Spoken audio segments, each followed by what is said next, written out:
Thank you. Thank you for having me. I love being here. Thank you. Oh, I know you. I feel like I know a lot of people here. I have so many relatives in Texas that, no, it's true. Some of them are from here, others fled as the rest of the country collapsed. But I'm always here. It's so wonderful. I mean, I guess no matter where I was, if I was in Bayonne, New Jersey, I'd pretend to like it, but I actually do love Texas. I don't have to pretend. And I'm sure there's great stuff going on in Bayonne. Deep, you don't even know where that is, do you? Good. Anyway, thank you so much for having me. We have protesters outside, which I love. No, it's amazing. Someone just told me that. We've been on the road, this is our 9th night. We're going coast to coast, 16 different cities, and the idea was, you know, you want to see the country that you love, that you were born in, that you're going to die in, and that you really care about, but also, they can't censor a live event. And there's something about being in a room full of people you agree with that is so great. It's like a spa treatment. It's incredible. If you spend your life experiencing the rest of the country through your phone or your television or your radio, the 8 people who still read newspapers through the newspaper, you really get such a distorted sense. And it's not an accident, of course. They're trying to make you dislike your country and have contempt for it and feel hopeless about it.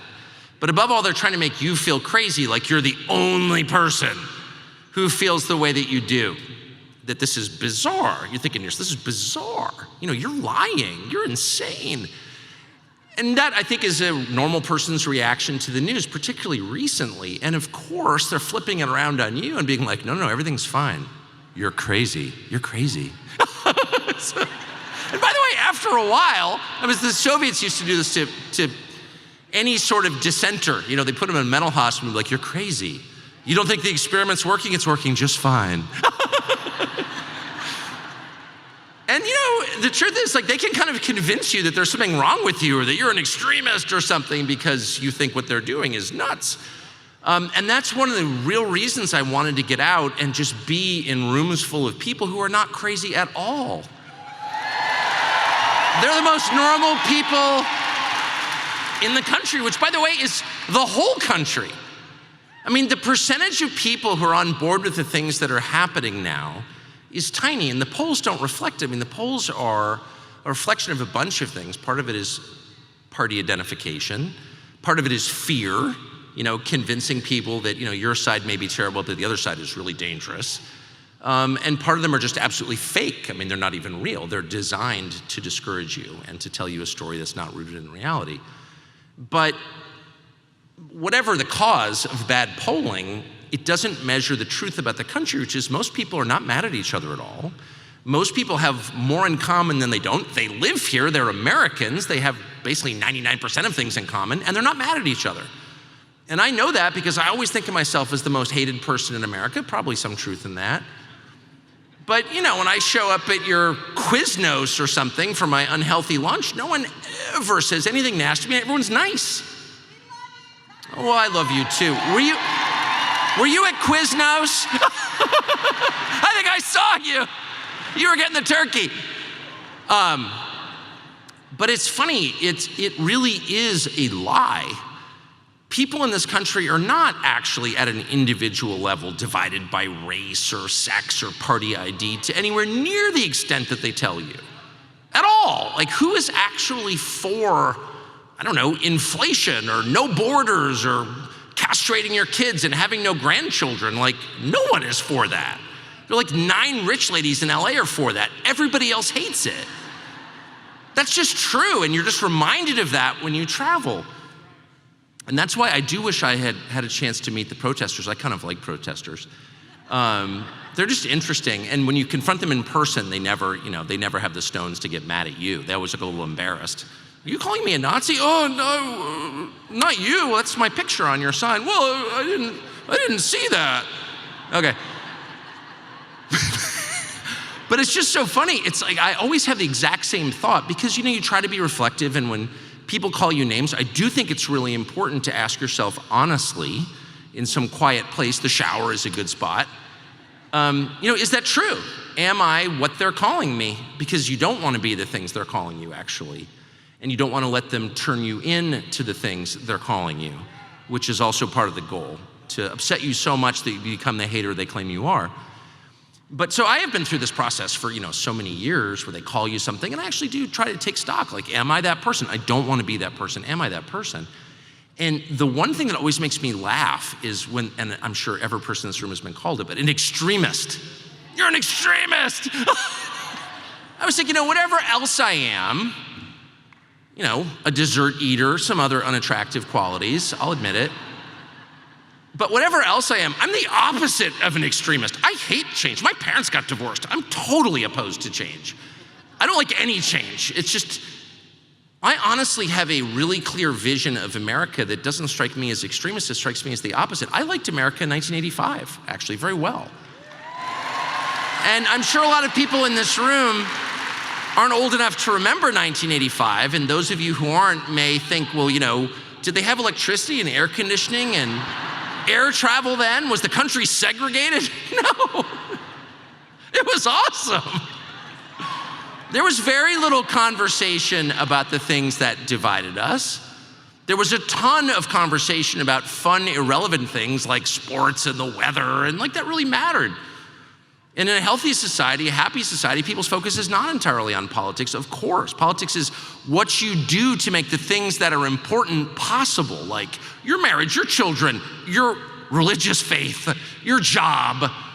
Politics is the price you pay for the freedom to continue doing what you want to do, to live your life without bothering people. And in 1985, most people lived lives like that. I never heard of a family in 1985 that was divided by politics. Everybody had some sort of crazy, organic peanut butter aunt, you know what I mean, who'd sort of never gotten over the 60s, and she was sort of nice, long, complicated earrings, faint aroma of incense, marijuana. It wasn't clear what it was, but a musky scent. And she was pretty enthused about the whales, and she wasn't fully in touch with shaving her body hair and whatever. But she wasn't mad at you. You weren't mad at her. You considered her faintly hilarious, and she would sit in Indian style and ask you about your feelings, and you'd be like, okay, But there was no sense in which families that I recall anyway, and I grew up in California. I'm embarrassed to say that to Texans since you've been invaded by them. You should have built a wall, actually, on your western, no, I'm serious. You should have, but you didn't. Man, they're everywhere and I can spot them. You know your own people. Anyway. But there was no sense in which politics was the most important thing at all, because at the time, and this is the difference in 1985, we had leaders, some of whom I agreed with, some of whom I didn't, but none of them took it as their personal mission to divide the country they led and make people hate each other. That would be unthinkable in 1985, and in fact, it would be unthinkable to any normal person, because the last thing you ever do is divide the people you're in charge of. And if you're a parent, you know this. If you're a parent, your deepest desire, your secret dream, the thing that motivates you above all is the idea that your children will love each other. Because you're gonna be gone. As I heard someone say the other day, we get we lose our parents way too soon. We find our spouses and our children way too late, but it's our siblings who are with us from beginning to end, and that's true, and every parent knows that's true. And so the measure of a happy family, I've always thought, is the degree to which the children, the siblings, the brothers and sisters love each other and are united, and that's what you leave behind, much more than any real estate portfolio or money that you pass on, is the love between your offspring. That's such a natural desire. But it's true in every human organization. The leader's job is twofold. One, to be courageous, because the bravest man is the leader, regardless of title. It doesn't matter. Bravery is the indispensable quality in a leader, period. And the second is the unity of the people you lead. And that's true in your office, it's true in your platoon if you serve in the military, and it's above all true in your family. And of course it's true at scale in a country of 350 million people. And so it takes an extraordinary kind of leader, an evil leader, by definition evil, to set out to intentionally divide people he leads, period. And that is what we've seen. And you may be wondering, well, wait a second, aren't you getting to motive? How can you know the motive of our leaders? Because you can't see their hearts. Only God knows what they really think. And that is a fair rebuttal. Now, no one actually said that. I'm anticipating your criticism ahead of time. And I've changed my thinking on this. I've always, since I've been in journalism my whole life, I've always sort of kept away from guessing people's motives because honestly, you can't know. But I have decided in middle age that actually I can know. And I know motive by result. The result is the goal over time. In other words, if you keep doing something and winding up in a certain place, you meant to get to that place, no matter what you tell me. It doesn't matter what story you tell me, it doesn't matter what story you tell yourself. All I care about is the effect because I judge the tree by its fruits. You can tell me you're a lemon tree, but if pears come out, I think you're lying. To yourself or to me or both, it doesn't matter. You're not a lemon tree, you're a pear tree. And so if the effect of your policies is to divide the people you lead and make them hate each other and divide the essential organization in human civilization in life, which is the family, you meant to do that. And there's nothing more evil than that. When they sent us home for Thanksgiving 3 years ago and told us on television, your job when you get home for Thanksgiving, a sacred secular holiday, the only holiday that all Americans share, actually, regardless of religious faith, Thanksgiving, where we give thanks for this nation that we inherited. When they sent us home from cable news to Thanksgiving, they told us explicitly, you go home and you find your uncle, your grandmother, your dad, whoever's not with the program, and you lecture them about whatever, Black Lives Matter, the vax, it doesn't matter, COVID, the mask, social distancing.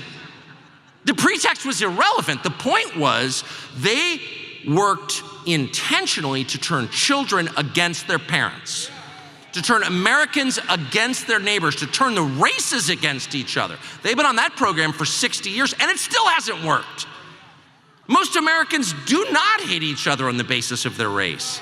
Boy, have they failed on that program. I've been called a racist a million times. And yet I have never one time in all the years I've lived in this country, which is 55, ever been attacked by someone of a different race because I'm a racist. Not one person has ever said, the only person who's ever said that to me are the private equity wives in the ski lift in Jackson Hole. I'm serious. Sitting trying to enjoy my elk chili at the Four Seasons between runs. It's the only people who've ever called me that are rich ladies. I'm just being honest with you. And I always say the same thing, which is, I don't like you, actually. That doesn't make me racist, it just makes me discerning.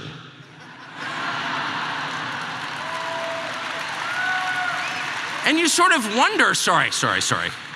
I will cop to bigotry, that's my bigotry, sorry. I'll admit it. It actually makes me feel guilty to admit that there's a group of people I just don't like as a category, but it is private equity wives. So, sorry, now that I've gotten this like an AA meeting, I'm just getting it all out there. I'm just telling you the truth. Those are my sins. But you sort of think to yourself, like, what happened? What was the change? And the truth is, for whatever reason, and I think it's clearly a product of a spiritual battle in the unseen world, which is totally real.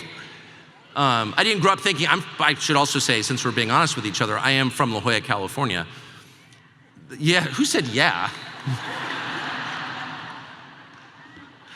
That's not a town where the spiritual battle was much discussed.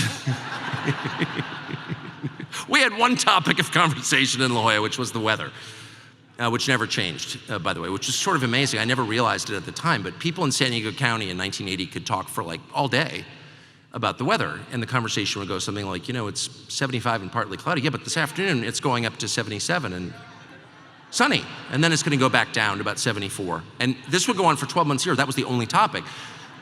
you could bring up anything you wanted. It was very sort of open-minded. I mean, if you decided to become a lesbian nun or, there was nothing too weird for my neighbors, right?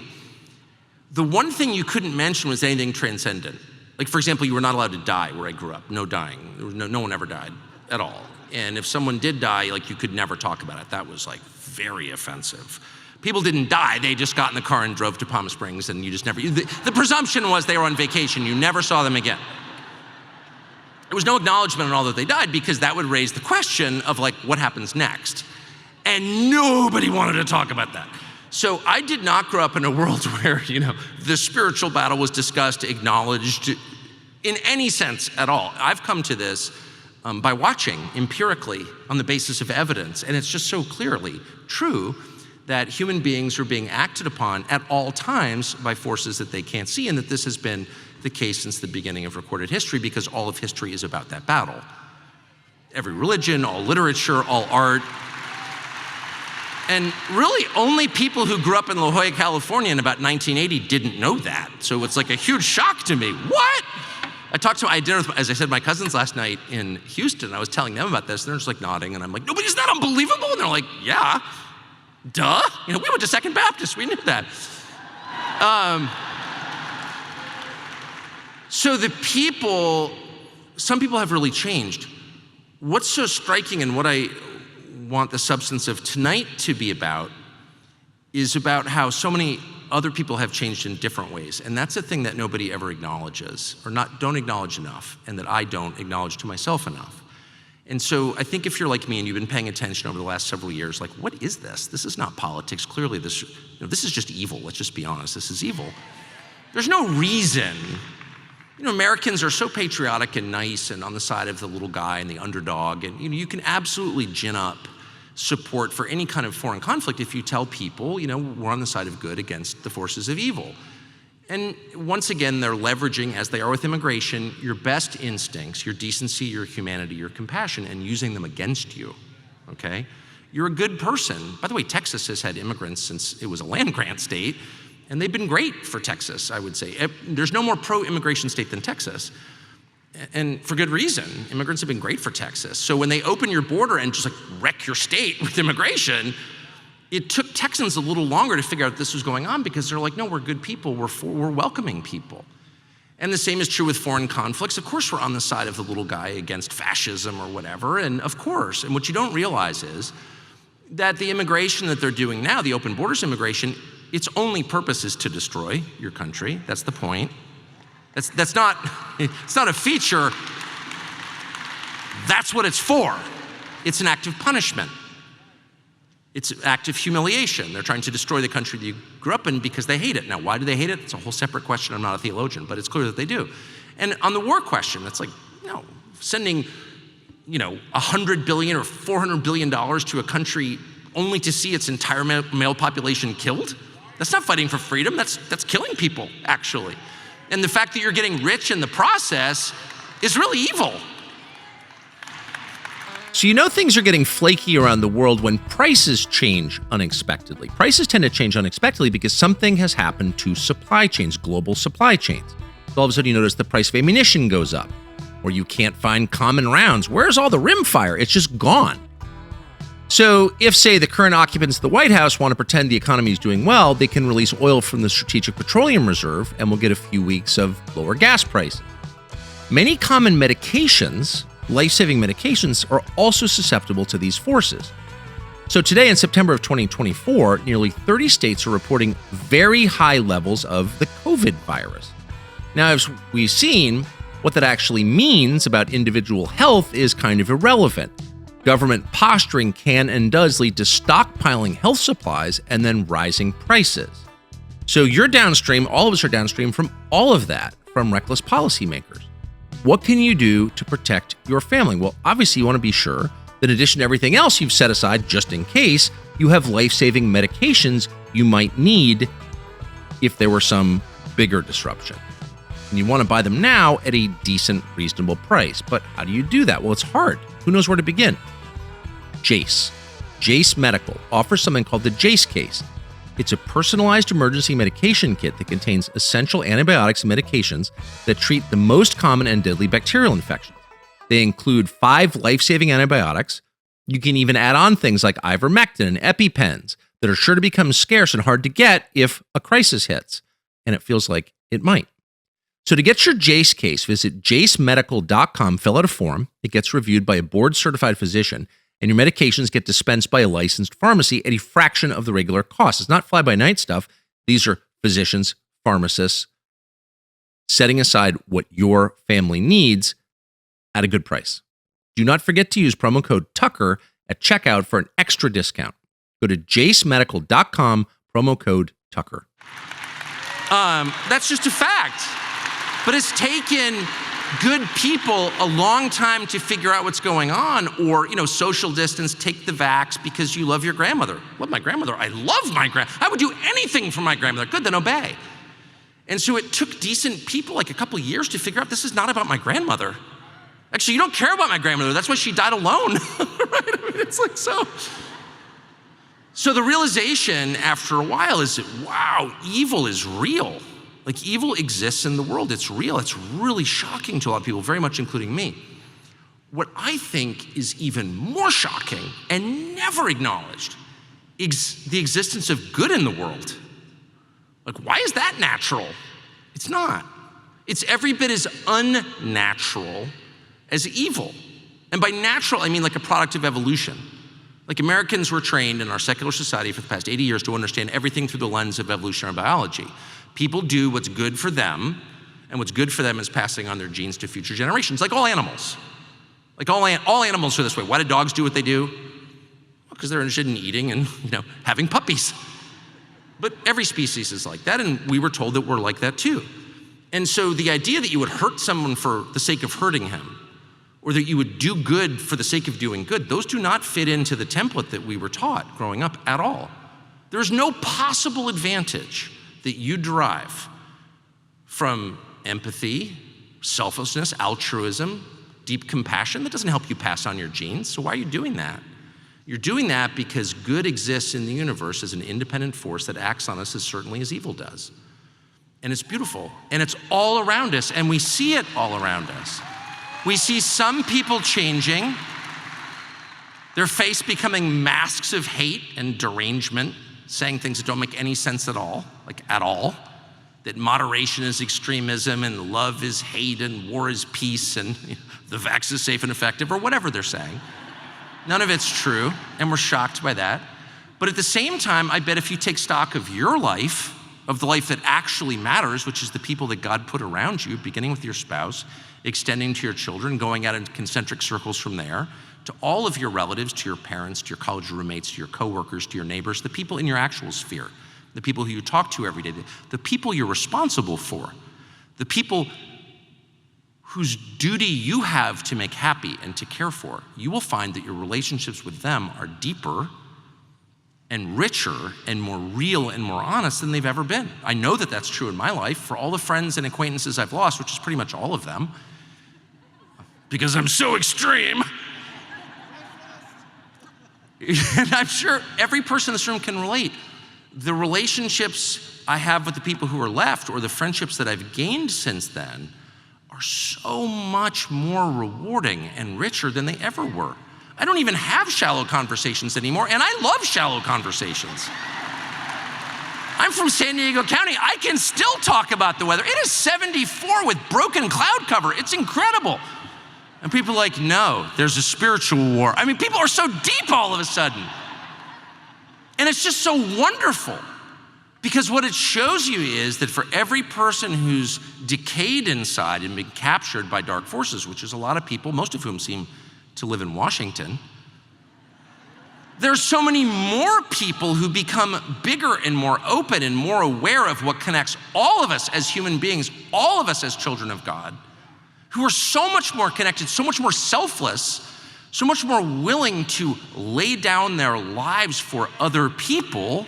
I see that all the time, and it blows my mind. And why does it blow my mind? Because it's not natural. There's no imperative in nature that you lay down your life for another person. In fact, it's the opposite.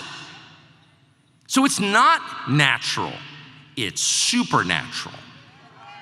It is the definition of supernatural. And it's just the greatest blessing I've ever received, been privileged to see. I'm recognizing it all around me. Things are changing really, really fast. And so to prove that, we snuck in a guest tonight. We weren't planning to have, I was just brooding about this the other day. And I was thinking about this amazing experience I had this summer with a woman called Nicole Shanahan. And all I knew about Nicole Shanahan, I'd read on Twitter based on New York Times stories. And I should have known. As someone who's been the subject of many New York Times stories, it may be not fully accurate, okay?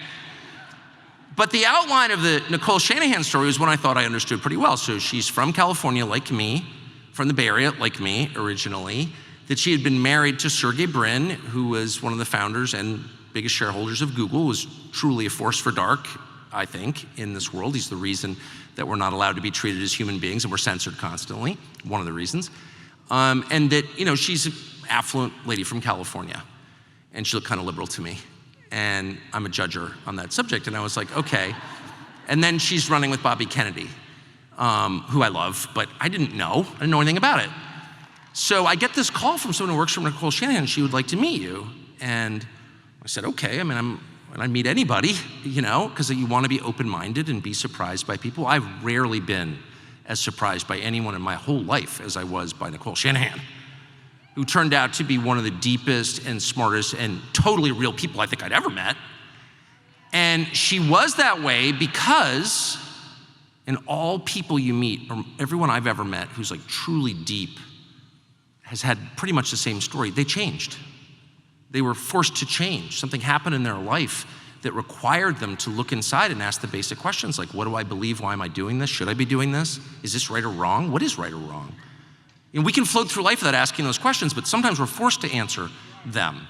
And she was forced to answer them. And she changed in such an extraordinary way that I wanted to introduce her to those of you who haven't met her and aren't aware of her. And I'm gonna begin this by playing you a video that she made, and I was just talking to her. She's made a bunch of videos. So bottom line, just to end a very long story on an abrupt and telling note, she is now campaigning for Donald Trump for president. And I plan to ask her when she comes out, of all the things you never thought you'd be doing, that had to be number one, right? That and being Queen of England or something. It's what? Ladies and gentlemen, Nicole Shanahan.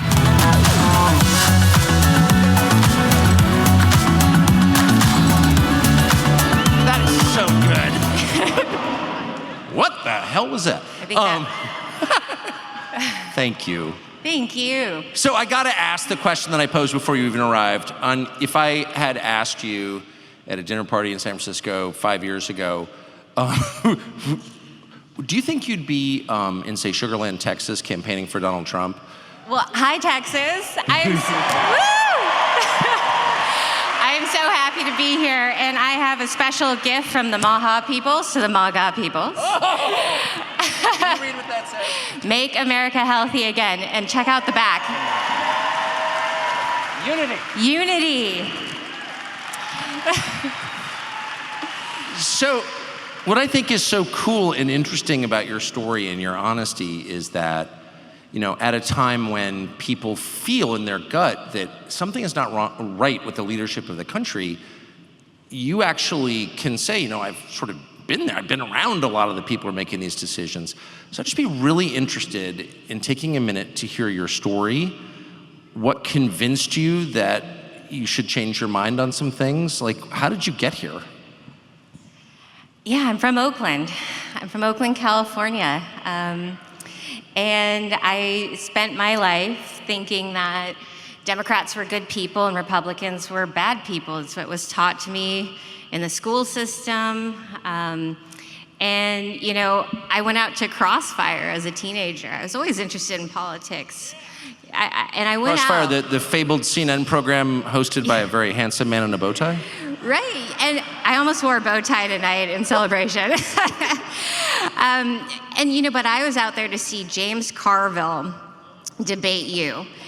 And I have to tell you, the programming is so strong on the left.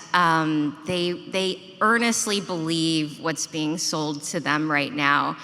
And I came to this, I made that Trump derangement syndrome ad for me. Yeah. I made it for me.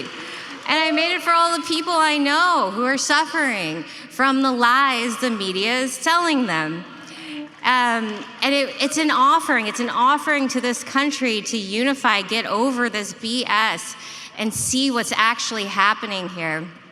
And I came to this because, there's two things that change people, grief and God. And it's usually grief that comes first. Yeah, yes, it is.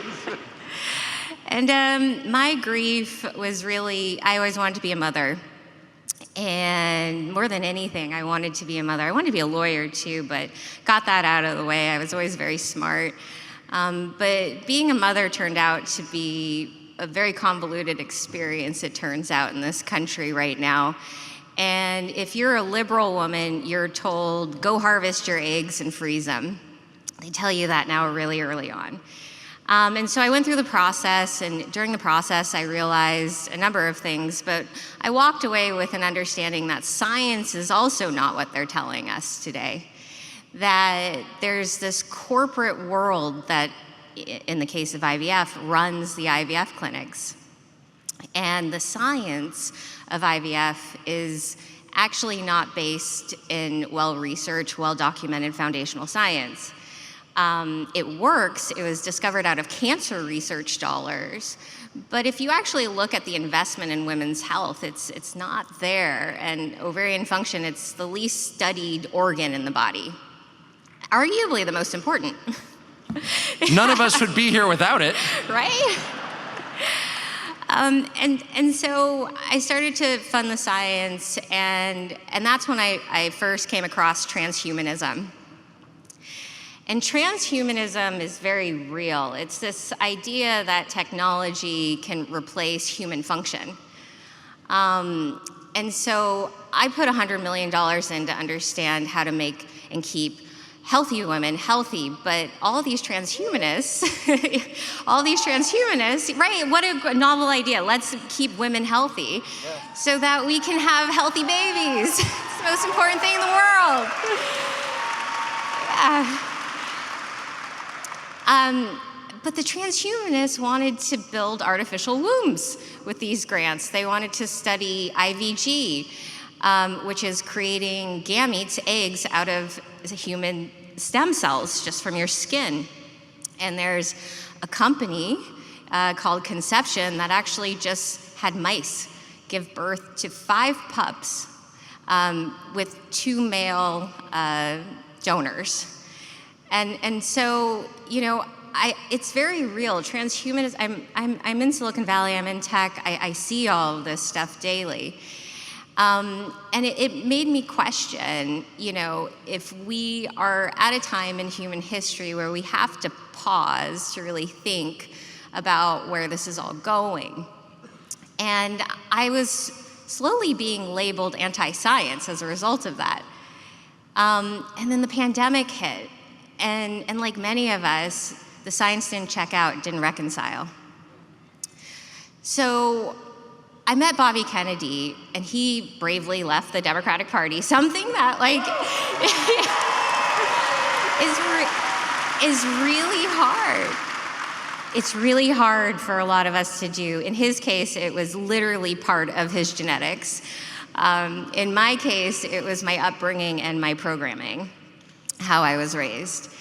And so leaving the Democratic Party to run as a third party seemed like a healthy thing to do. I wasn't becoming Republican, right? Because God forbid. But no,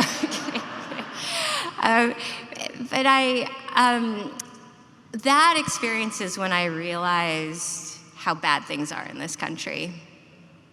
Republicans have outraised, in terms of fundraising, Democrats by about 4 to 1. But they don't spend any of that money taking out third-party candidates. Democrats do.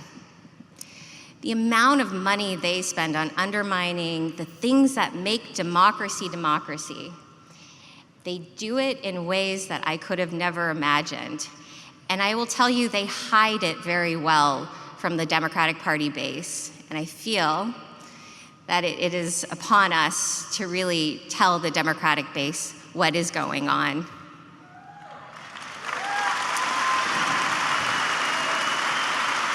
They're not bad people, but they are being told lies. They're being told lies, and they want to separate us, and it's not right. So you leave the Democratic Party, you go with Bobby Kennedy, you run independent, you see the party that you've spent your life in doing things you didn't know it was doing. At the same time, you're being called anti-science for following the science, a familiar experience, I think, to most people here. But from there, it's still a huge leap in the mind of every sort of college-educated, affluent person I've ever met in California, which is a lot, to be making an ad like that. I don't think it is such a jump. You know, we're not glorifying Trump, but what we are trying to do right now is break through to individuals that have been programmed to see Donald Trump as a criminal. So I wouldn't actually know how to make an ad glorifying Trump, but what I can make an honest ad about is that we've been lied to about him. Well, I think that's absolutely right. Yeah. Can I just ask you one more question about transhumanism? Yeah, go. I wish we had like 3 hours to talk about this, because I sense so much. I sense it's the shape of the future, and I sense it's maybe the scariest thing most people don't know enough about. How common are the views that you described, the horrifying Frankenstein-like views you described among Democratic donors and elites? It's pretty ubiquitous in the sense that many view it in the same light as vaccines. So there's entire now platforms dedicated to basically mass printing vaccines, where you put a virus in, they print it into any disease format, mRNA is the vehicle to deliver it, and they think that this is a massive success. Vaccine injuries in this country have been vastly underreported, and I also believe that behind it is this corporatist ideal on the world, that corporatism amongst the Democratic elites is the only way towards progress, and that is a dead lie. We have so much science we could be doing. And transhumanism, if you want to hear my real take on it. I do, actually, because I feel like we're getting really close to something important, really important. Okay. So I'm a lover of philosophy, and I read a very important thing that made me understand transhumanism, written by a philosopher, Peter Kingsley. And it actually had me crying in my kitchen. And I was like, where is justice in this world? I was really sad. I was like, where is justice in this world? And the ancient Greeks believed that justice is a goddess that you meet at the gates of the underworld. And when you die, you go and you meet Lady Justice. It's much like purgatory and how the Bible explains it. But I read it in the context of the ancient Greeks. And their justice determines whether you go to hell or heaven, and it's described in incredible terms. And Lady Justice is not someone you can lie or hide your misdeeds from. And so I read this and I cry, because I'm like, at least there is justice in the cosmos. Might not be here right now. We can fight for her as an archetype. But the people who are afraid to die, they don't want to meet Lady Justice. and that's what I think this transhumanism is all about. I think it is a deep fear of death. Well, that is profound, and I think true. And you did see this during COVID. The people I lived around during COVID had been forced to ask themselves, no one wants to die. No interest in dying at the moment. But people were forced to ask themselves, like, is that the worst thing? and the people who decided it wasn't the worst thing, it's worse to live on your knees, right? Those people had a joyful time during COVID, and the people who decided that dying is the worst possible thing were the ones enforcing mask mandates and the vax. And you think that stems from the fact that they're afraid to die because they believe on some level there is justice? I think they know viscerally what they're doing. So how'd you like to cut your cell phone bill in half every single month? That's probably pretty high. Have you checked it recently? Verizon, AT&T, and T-Mobile want you to believe that you have to have something called unlimited data. And maybe you're in the small percentage that do need unlimited data, whatever that is. But for most people, you do not need unlimited data, and you certainly shouldn't be forced to pay for it. That's where Pure Talk comes in. Pure Talk only charges you for the data that you want. How about that? If you walked into an ice cream parlor and they said you can only buy 11 cones and you said, I just want one, you probably wouldn't go back, would you? No, you go to the place that sold you what you wanted. Talk, text, and 5 gigs of data on Pure Talk is $25 a month. How much is 5 gigs? Well, you can browse the internet for 135 hours. You can stream 1,000 songs. You can watch 10 hours of video. So it's a lot, actually. So stop overpaying for data you never use and switch to Pure Talk on America's most dependable 5G network, $25 a month. Pure Talk is proudly veteran-led, supports American jobs with their whole customer service team right here in the United States. Everyone speaks English. They're Americans. No offshoring. The average family saves almost $1,000 a year, $1,000 a year. No contract, no cancellation fees, a 30-day money-back guarantee. Pure Talk makes switching very, very easy. Just go to puretalk.com/Tucker and you will save an additional 50% off your first month. That's puretalk, one word, .com/Tucker to switch your cell phone service to a company you can be proud to do business with. Only buy what you need. So how did this, I agree with you 100%. Because you can run from eternal truths, but they reside within you, like you know on an animal level that it's all real. All that stuff is real. We all know that. So how does God factor into this? So you've described the suffering, crying in your kitchen, reading philosophy. By the way, that's something I've never done, and I'm impressed that you have. I'm reading like cereal boxes, but I'm impressed. How did that suffering bring you to an understanding of God? You know, I think that we are all put on this planet to learn things and see things in a very unique perspective. I was living a very comfortable life in Silicon Valley. I was an early AI developer. I was a techno-optimist.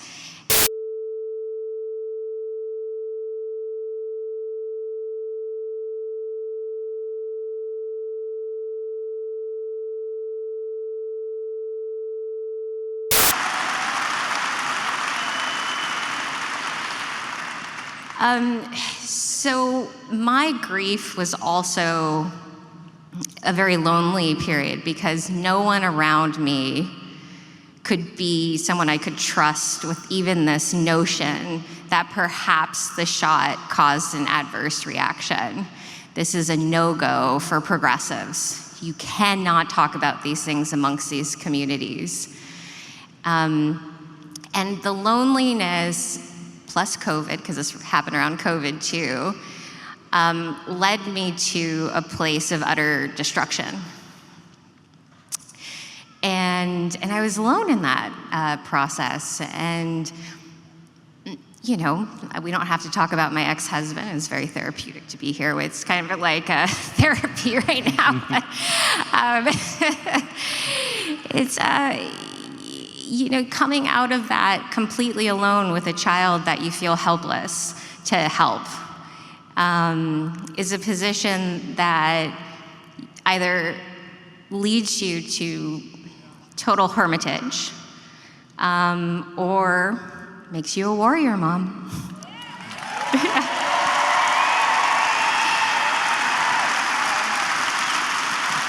So let me ask you one last question, and thank you for this. Of course. God bless you, I agree with that. How do you think this ends, this period, this season, and are you hopeful?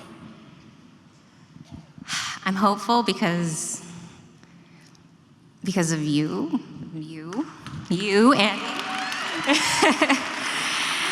and I'm hopeful because I believe God is here. He's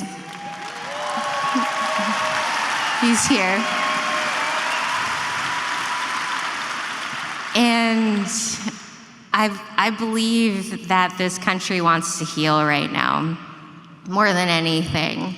And I believe that we can unite.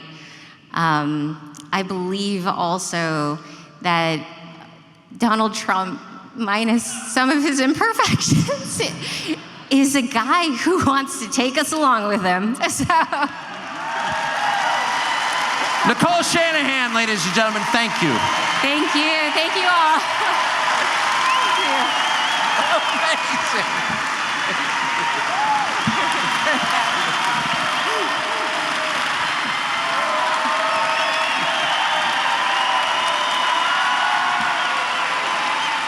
Amazing.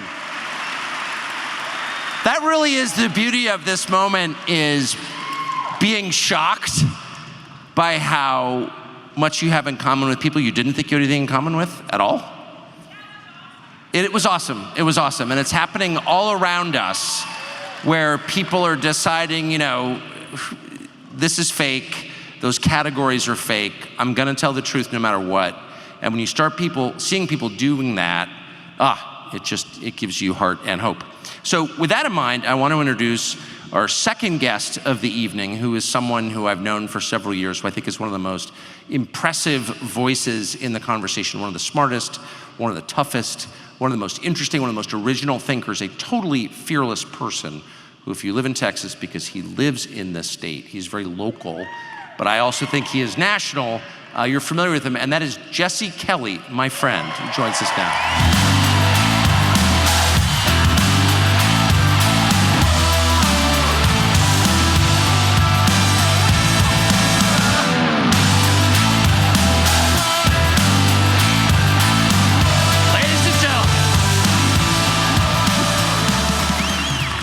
So glad you're here. Thank you for having me in your state. Oh, I'm glad you get to have me. I have very embarrassing European-style slippers on, and you're wearing ostrich skin boots, and I've never felt more emasculated than I do now. But I'm gonna push through it. I'm gonna push through it. All my cousins are wearing those boots, and one of them just said to me, "Do you have any boots?" Yeah, but I'm on the road, so I'm wearing my little slippers. Anyway, thank you so much. No, listen, I need to explain before we get into it. I don't know how to dress myself. I can't. I know fashion makes sense to some people. It does not make sense to me. Yes. They tell me I'm supposed to match. I walk out in something that's matching, and my wife says, "Is that what you're wearing? Are you planning on wearing that?" And I'm like, "They're both blue, right?" So she decided to simplify things for me and buy me one nice pair of boots. It's the only nice pair I own. And now whenever I'm coming to do something like talk to Tucker Carlson and all these people, I put on my freaking boots. Well, I think you're crushing it. I would never know you got dressed in the dark. You have a very sensible wife. So where do you think we are right now, since you've got a daily show, you follow the stuff day in and day out? Where are we right now in the presidential race, would you say? What's the truth of it? Well, the truth of it is that they tried to murder Donald Trump twice because they think he's winning. They wouldn't do that if they thought he was losing. Such a good point. Well, what we have in this country right now is it's something I call the system. That's just, like, I'm an idiot. It's the word I came up with for it. People call it the regime. You call it whatever you want. But what we have is nations are built on their institutions, right? And your media institution, your religious institutions, your government institutions, these are the institutions that determine the direction of your country. And if your institutions are good, your country will be good because the institutions produce other people. It's not about one person. Our institutions have been poisoned for decades by communist filth, and now they've taken over all the institutions. Well, I liked your use of the phrase communist filth. It doesn't leave much to the imagination. Well, that's what these people are. Agreed. That's what these people are. They are vile, they are evil, they are demonic. And, you know, before I even continue with my institution thing, I just want to make sure you understand something. You're the good guy. They are the bad guys. You are standing for things, look behind you right now, and God is there. Family is there. We are fighting against demons, and therefore we will fight like we have to win, because they cannot win. They cannot ever be allowed to win. Be clear about that.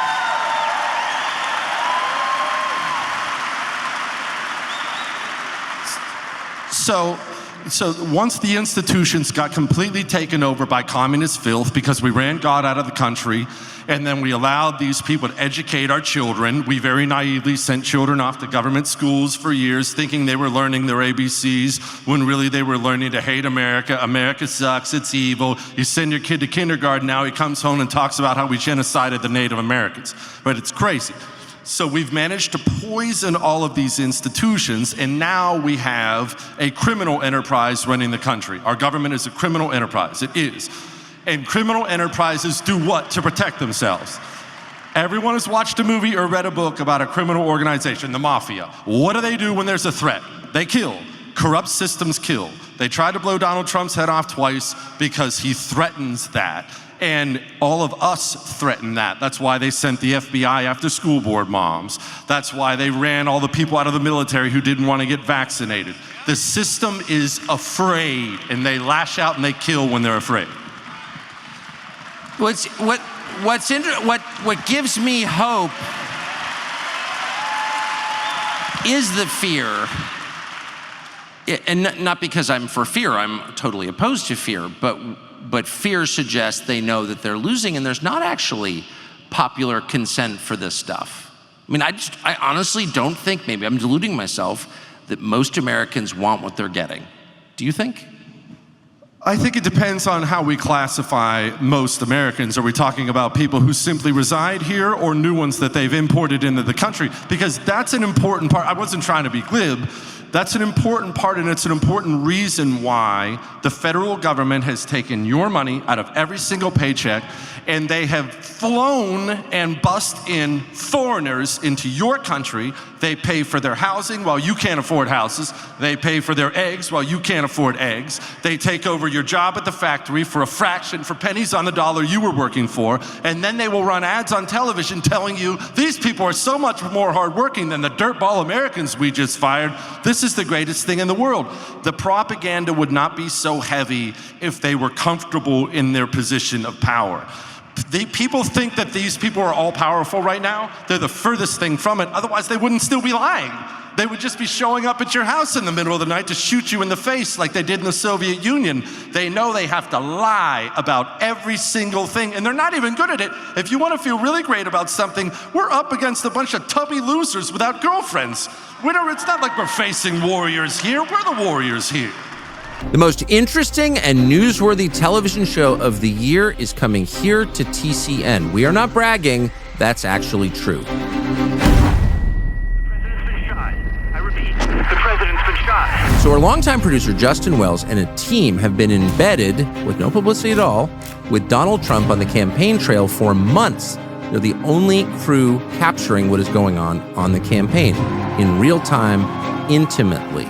They're with Trump as he campaigns for the presidency across the country, and they've shot some amazing footage. It shows you what it's really like in there. So if you're a member, you will soon be able to get this docu-series covering the historic campaign, the fall of Joe Biden, never-before-seen footage from the assassination attempt at the Butler Township, Pennsylvania Trump rally, and a lot more. It's going to pull back the curtain completely. They are embedded inside the campaign. I can't wait to see it personally. But to get it first, go to tuckercarlson.com, become a member. The greatest television event of the year, and we're proud to offer it.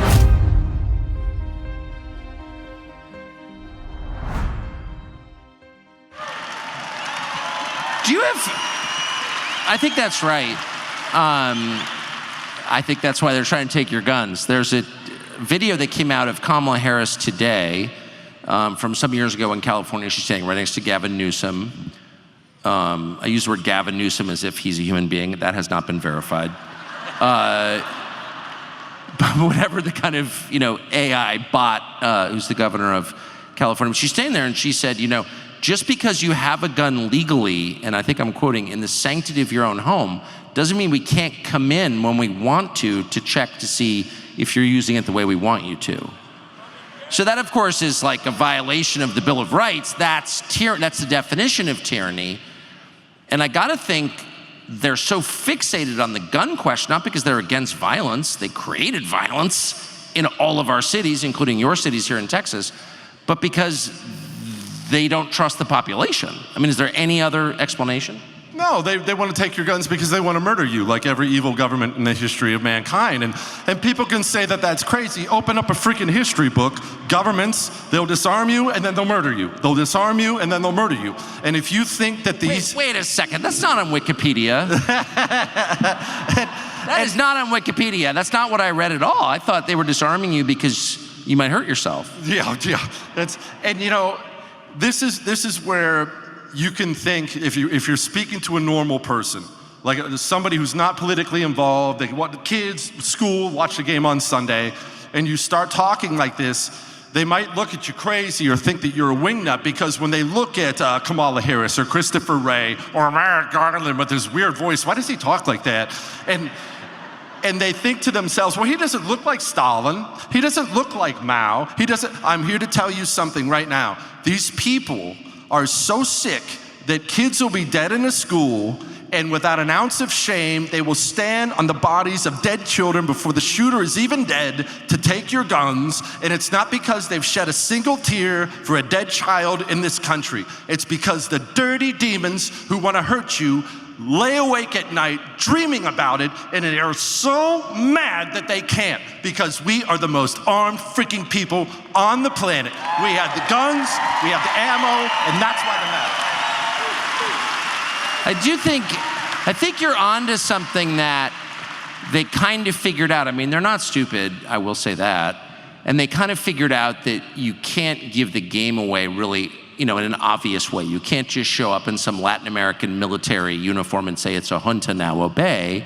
So you trot out this kind of drooling figure like Joe Biden to tell you, it's just grandpa. There's a lot of jello eating and misremembering, but it's not dangerous. And that worked for a while. And then he disappeared, which raises the obvious, like, where is he? Is he still president? Well, he never was president. I mean, we all know that, and he never was. The country's run by people like Susan Rice. It's run by all these vile little commies behind the scenes who they grew up worshiping Mao. We've heard all Lisa Monaco, all the people, all the Obama roster. Joe Biden was never there. He would never made a single decision. He was never allowed to make a single decision. His gift was the presidency. He gets a presidential library. Dr. Jill can make $500,000 a speech on the lecture circuit once they cart poor Joe off to the nursing home. And that's the only reason he was ever there at all. And you're right about when they talk about guns, and that's why they trot out poor Joe, and his favorite line is, well, I was out hunting, and you don't need a 30-round magazine to kill deer. Well, the Second Amendment wasn't to kill deer, it was to kill tyrants. It wasn't even to kill robbers, it was to kill tyrants. Well, then you're sort of getting it, and I didn't even want to bring this up because I find it so chilling, bone-chilling, actually, but the most interesting fact from the debate was Kamala Harris admitting she has a gun. And I'm as for Second Amendment rights as anybody. I mean, I'm, more than anyone I know, actually, maybe other than you. But I don't think Kamala Harris should have a gun. I mean, why does Kamala Harris have a gun? Where did she get the gun? What kind of gun is it? What's the point of having the gun? And why is no one in the media asked? Do you know the answers to any of those questions? Could you even imagine going to the range with that moron and putting a loaded gun in her hand? She'd be the one that turns around from the firing line. It's jam! You can see her doing it already off the bat. That she'd be that one. She'd be the one. But was it a straw purchase? I mean, who gave Kamala Harris a gun? Well, look, these commies are always trying. You see it with every Democrat who talks today. They're always trying to straddle this line, which is really Kamala Harris' specialty given her beginning. But she's, what?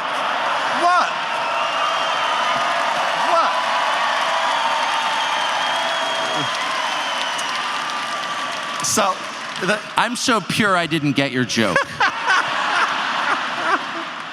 So when you're an American Democrat now, this doesn't apply to older Democrats at all. Like, oh, this is not the 1960s. If you're a Democrat today, a Democrat politician, you're a communist. And you're trying to you're constantly trying to straddle this line where you're trying not to freak out the older Union Democrat guy. Maybe he's a firefighter forever, fought for this country, doesn't really like Republicans, but loves America, right? 4th of July, he's out there, hand over his heart, land of the free, he loves that. You still need him to vote for you. But at the same time, you understand you've got a bunch of trash, and that's your base, that's your voting base. That's the Black Lives Matter, Planned Parenthood, the LGBTQ, Rainbow Demon Mob, all you pick your one. You have to let those people know you are gonna burn down America the way they want to. Hey, vote for me, vote for Kamala, I'm gonna burn down America. But I can't really say it like that. So you have to try to give a little pat on the head to the 65-year-old Democrat who still loves the country. Yeah, I'm gonna burn down America, but hey, I own a gun. Hey, don't worry, not yours. And that's every time they talk. Now that I said it, you'll see it. Every time they talk, they're constantly walking this tightrope, trying to signal to their base, yeah, I hate this place like you do. Screw this country. At the same time, don't freak out, Ma and Pa Democrat. That's all they're used to doing. If I take it too far, then they'll catch on to the game that the Democrat Party's changed completely. So I'm sitting listening to this, and literally my first thought was, if Texas ever goes blue, you're going to jail, man. You're on the list. Yeah, well, he's definitely going to jail if Texas goes blue. And it would be a shame. It would be one of the great shames in American history, because this is, above all, in addition to being prosperous and beautiful, it's a really nice state. It's just nice. And when you come here, you really notice it if you come from other places. Just the kindness that Texans show each other is amazing to watch. And you'd hate that to be lost. And it would be lost, I think, as it has been in the state that I grew up in, which is a state of people who are really suspicious of each other and mad at each other. And I wouldn't want that for you at all, I mean it. So do you think that this state is moving toward control of the Democratic Party? It will be up to the people of the state, and I know that sounds like the most cliche answer in the world. It does, yeah, for sure. I know that was a walking cliche. Allow me to explain. What we have right now, we already talked about the people who run things, but what we have on the other side is what I like to call the low-T GOP. The Republicans, they're useless. They don't stand up for you ever. They always pretend like they're going to, and then they don't. Well, we can't, we gotta wait till the next election. And well, you're clapping, but you're not gonna like this next part. You know whose fault that is? Our fault. It's our fault, and I point fingers at myself too. You mentioned the state of Texas here. This state should already right now, they should already be reorienting the state police, Texas Rangers, to stand as a bulwark between Texans and the federal government that is evil. They already should be doing that.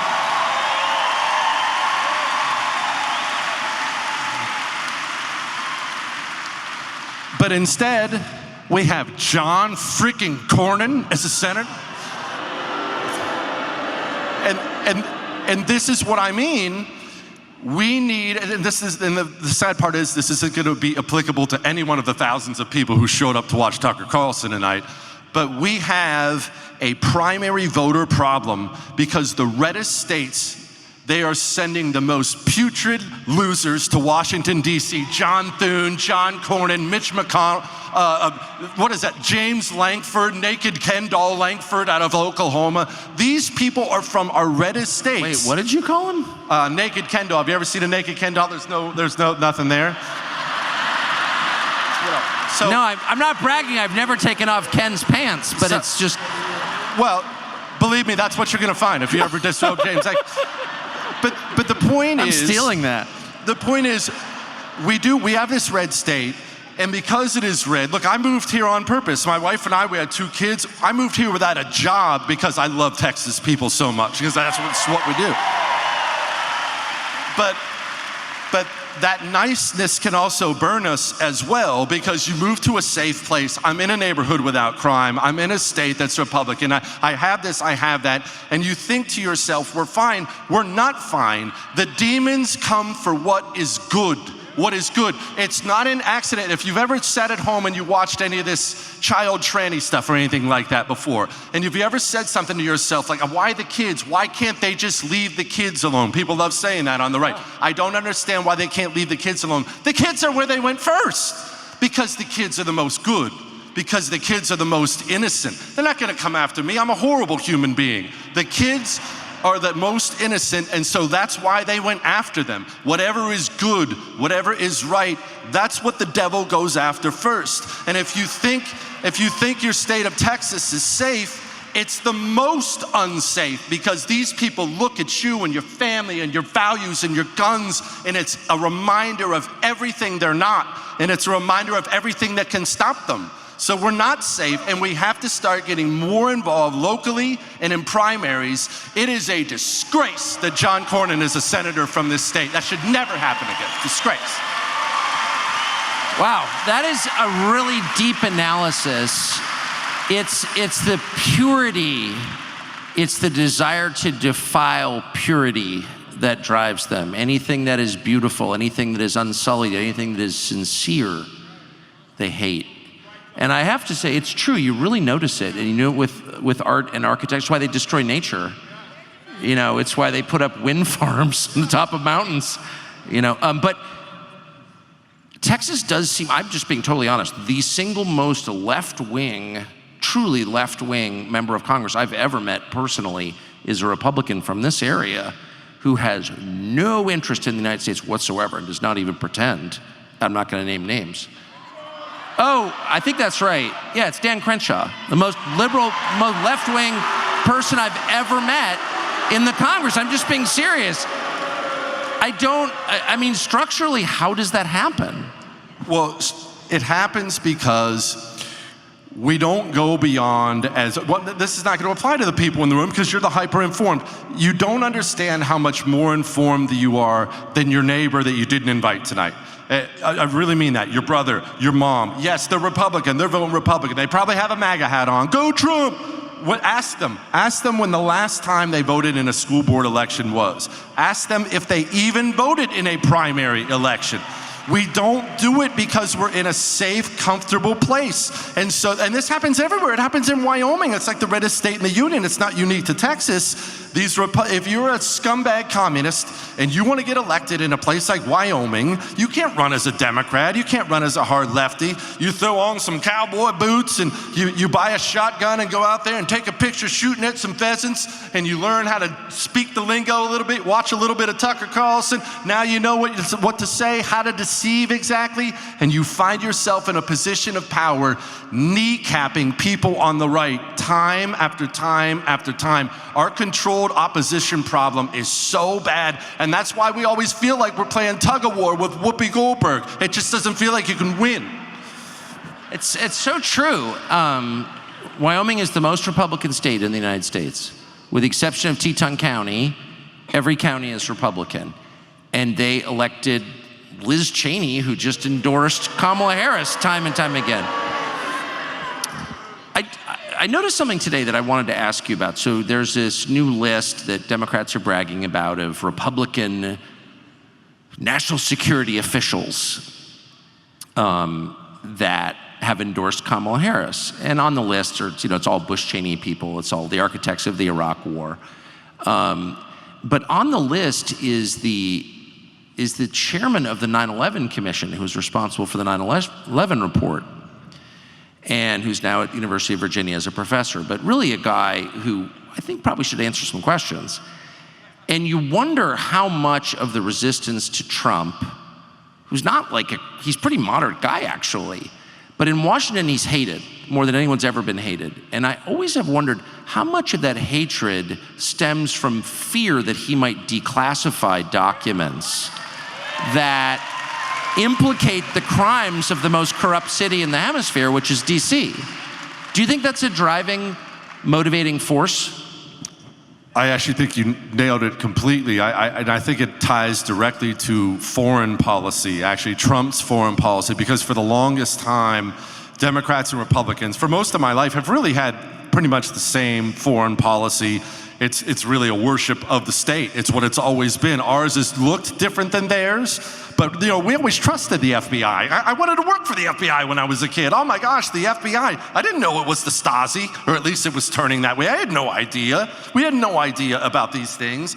And Trump comes in, and like you mentioned, he's not some hardcore righty. He's a fairly moderate guy when you look at his views, but he has a very different view on foreign policy. And so when you think about foreign policy, think about, look, we can just make it about Ukraine. It doesn't really matter what you think about that. The amount of money, taxpayer money, it goes from the taxpayer, it goes into the government. The government writes gigantic checks of your money to the defense contractors. The defense contractors get paid hugely to continue that war without end. The defense contractors also take that very same money and hand it right back to the politician who stole it from you. And now all this stuff seems to be working in a great cycle.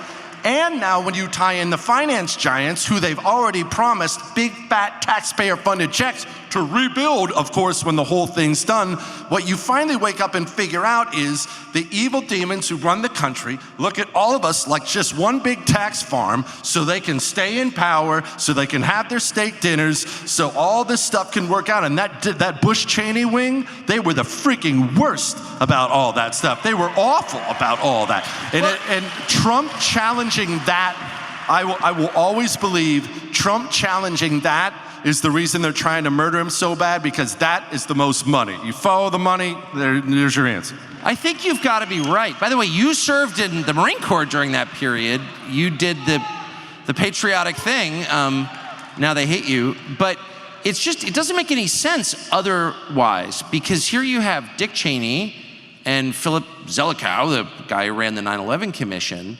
endorsing the administration that armed the Taliban. So that doesn't make any sense. If you were the leader of the war on terror, as Cheney was, or Philip Zelikow was, or Bob Zelek was, you hate the Taliban. That's what you told us. How could you possibly endorse the Biden-Harris administration, which just armed the Taliban? It's now the best armed army in the region, thanks to the Biden-Harris administration, which you're now for. So it actually wasn't about fighting a global war on terror. Obviously, it's about keeping your crimes hidden, and you're worried that if Trump gets elected, he might just be crazy enough to declassify the documents that show what you've been doing for the last 25 years. I don't see any other explanation.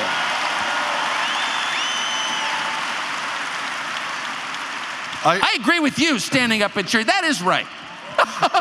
No, look, what we're missing, and this happens to so many countries. Sorry, Tucker, I'm going to filibuster for a second. Take your time. Dude, go crazy. So what's happening in this country right now is what's happened to almost every single country in the history of the world, where you get far enough away from your founding, the people who lead the country will lose a sense of duty to the country, and it just becomes about them. Look, I could point to America's history, the Battle of Cannae. Any historians here? The Second Punic War, Hannibal, you've heard of him. He fights the Romans. He ends up wiping out a Roman army. A fascinating story about the Roman army Hannibal wipes out in Italy is he takes out a huge chunk of the Roman Senate. Wait a minute. Senators on the battlefield dying beside the peasants? Yes, that's how nations are supposed to operate, because the elite don't live on private jets and in steakhouses. If there was a war to be fought, you pick up your sword and you go die right next to the construction worker. That's how it's supposed to work. But if you look at that towards the end of Rome and where we are now, our leaders never go die, and their kids never go die. You mentioned Republicans. Wait a second, you were in the Marine Corps enlisted during the war on terror. Was Liz Cheney with you? You know, I not only didn't see Liz Cheney with me, I didn't happen to see Mitt Romney or any one of his 57 kids. And Mitt Romney to this day wants to invade every single place on the planet. And again, I'm fine with differences on foreign policy, but I know what it's like to sit there and watch some kid hug his dad on the tarmac and say, "Daddy, don't go. Daddy, don't go." And to know that these scumbags in DC constantly send our guys, our men and women, to go do this without an ounce of duty to send themselves or their kids along makes me freaking sick. And It's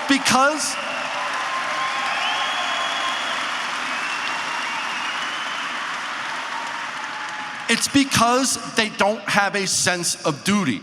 We have gotten so far from where we are. Our leaders now, they're just a bunch of bank robbers looting the treasury instead of people who see themselves as what they should see themselves as the knights protecting Western civilization. That's why they've sent the FBI after so many American citizens. They've slowly turned their guns inward, because now when these people wake up in the morning and when they go to sleep at night, they think the enemy is you. They don't stress about China, they don't stress about Russia, they don't stress about terror, they certainly don't stress about the newest rapist dirtball that they hauled into this country across the border. They don't care about your cat that got eaten in Ohio. They don't care about any of that stuff. They wake up and they think about you with your rights, and you want your freedom of speech, and you probably love guns too, and you're probably gonna hold them to account if they continue to take a steaming dump on the country. That's why they flooded this country with illegals, and that's why they sent the FBI after school board moms. So just to be clear, like for the record, because I was joking before, I don't think Wikipedia is the final word on history. I just don't think that. Your cat really did get eaten in Ohio, didn't he? Like, that is real, isn't it? Well, Tucker, look, I'm an American and I don't own a cat, all right? I own a dog. Okay. What? No, I would never own a cat. You see, if you're wondering why I'm such a messed up human being, I have a lot of unrecognized child trauma that involved my cat getting run over by a school bus in front of me. It's just right there in front of me. And after that, my dad wasn't that nice about it, and I decided I didn't want any more cats anymore. Fair. But getting run over by a school bus is qualitatively different than being eaten by an illegal alien. I do think that. Both traumatic, one more traumatic than the other. I guess it all depends on which party's eating. Yeah, good point. So we began the evening, I did it on purpose because I feel so overwhelmed with sadness by everything that's happening to the country that we love and were born in, and country our ancestors built over many years with great effort and determination and foresight, planting trees they would never see grow, doing things that they would never benefit from, and they knew they would never benefit from them, but they knew that their grandchildren would, and they did them. And that's the most virtuous kind of behavior, in my opinion. So it's so sad to watch all this, and so I wanted to start on a note of hope, which I think is real, actually. Do you feel any hope? And if so, why? Oh, we're gonna win. We're gonna win.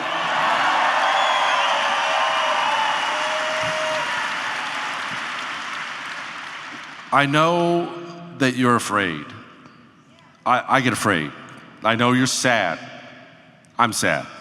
I love this place, right? I would die for it. It hurts watching these people tear it up. I know it hurts, but I'm here to tell you something. They're more afraid than you are. They're afraid we're going to wake up. They're afraid we're going to get involved.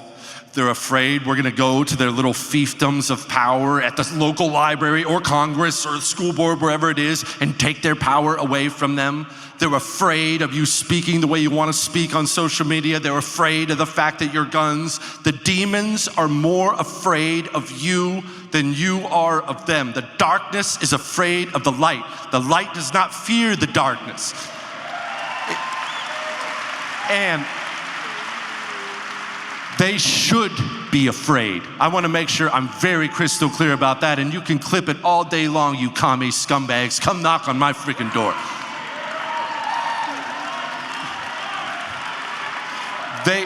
They should be afraid, because as I mentioned in the beginning, they are wrong. They are evil. What they want is awful for this country. What you want is wonderful and good. We want a country surrounded by family and community, a country led by God and decent people. We want to be led by people who are better than what we have now. And if we stand up, and I see it happening everywhere, we can have that. It is time to stop being afraid like you are and like I am, and it is time to start making them afraid. Good guys don't get afraid. They need to be ones that are afraid of us, and we can do that. There's a new sheriff in town, ladies and gentlemen, Jesse Kelly. Thank you.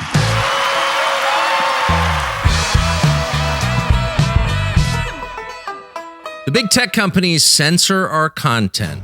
I hate to tell you that, it's still going on in 2024, but you know what they can't censor? Live events. And that's why we are hitting the road on a fall tour for the entire month of September, coast to coast. We will be in cities across the United States. We'll be in Grand Rapids with Kid Rock, Hershey, Pennsylvania with J.D. Vance, Reading, Pennsylvania with Alex Jones, Fort Worth, Texas with Roseanne Barr, Greenville, South Carolina with Marjorie Taylor Greene, Sunrise, Florida with John Rich, Jacksonville, Florida with Donald Trump Jr. You can get tickets at tuckercarlson.com. Hope to see you there.